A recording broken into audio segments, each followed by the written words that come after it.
തിരുവനന്തപുരത്ത് ജനശതാബ്ദിയിൽ TTE ആക്രമിച്ച പ്രതിയുടെ ഫോട്ടോ നൽകിയിട്ടും നടപടിയെടുക്കാതെ railway police. Ernakulam junction railway സ്റ്റേഷനിൽ പ്രതിയെ കണ്ട TTE തന്നെയാണ് ചിത്രം കൈമാറിയത്. എന്നാൽ പ്രതിയെ കണ്ടെത്താനായിട്ടില്ല എന്നാണ് റെയിൽവേ പോലീസിന്റെ വിശദീകരണം. ജനശതാബ്ദിയിൽ തിരുവനന്തപുരത്ത് വച്ച് TTE ജെയ്സണെ ആക്രമിച്ചയാളുടെ ചിത്രമാണിത്. ഇക്കഴിഞ്ഞ 6-ാം തീയതി രാവിലെ 8:30-യോടെ സൗത്ത് റെയിൽവേ സ്റ്റേഷനിൽ വെച്ചാണ് തന്നെ ആക്രമിച്ചയാളെ ജെയ്സൺ തിരിച്ചറിഞ്ഞത്.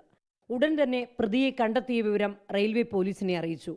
വളരെ സാഹസികമായി പ്രതിയുടെ ചിത്രം പകർത്തി നൽകുകയും ചെയ്തു. ഒരു നടപടിയും ഉണ്ടായില്ല. കഴിഞ്ഞ ഏപ്രിൽ 4-നാണ് തിരുവനന്തപുരത്ത് നിന്ന് പുറപ്പെട്ട ജനശതാബ്ദിയിൽ TTE ജെയ്സൺ ആക്രമിക്കപ്പെട്ടത്. ടിക്കറ്റ് എടുക്കാതെ യാത്ര ചെയ്തത് ചോദ്യം ചെയ്തതിനെ തുടർന്ന് ഭിക്ഷക്കാരനെന്ന് തോന്നിക്കുന്നയാൾ ആക്രമിക്കുകയായിരുന്നു. കണ്ണിന് താഴെ ഇടിക്കുകയും ദേഹത്ത് മാന്തുകയും ചെയ്തു. തുടർന്ന് റെയിൽവേ പോലീസിന് പരാതി നൽകി. 341, 332 വകുപ്പുകൾ ചുമത്തി FIR ഇട്ടു. എന്നാൽ അന്വേഷണം ഒരു ചുവട് പോലും മുന്നോട്ടു പോയില്ല.